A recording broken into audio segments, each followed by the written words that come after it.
Hello friends, আজকে আবার একটা ভিডিও নিয়ে চলে আসলাম। তো দেখতে পাচ্ছেন কালকে বাসন্তী পূজায় গেছিলাম।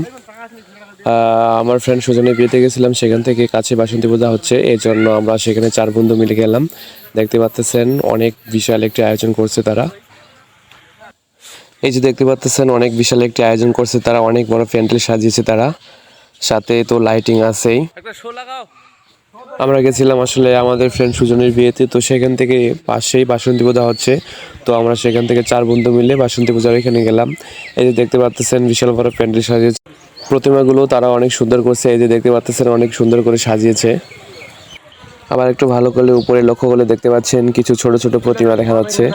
আসলে রাতে যখন লাইটিং শো শুরু করে তখন এই প্রতিমাগুলো নড়াচড়া করে, এবং দুর্গা মায়ের যে কাহিনীটা আছে, অসুরবতের কাহিনীটা, সেটা তারা এখানে দেখানোর চেষ্টা করে। তো আমরা সেটা দেখতে পাইলাম না, আসলে আমরা দিনের বেলা গেছিলাম তার জন্য। দেখতে পাচ্ছেন প্রতিমাগুলো অনেক সুন্দর হয়েছে। তো সবাই একবার বলে যাবেন জয় মা দুর্গা।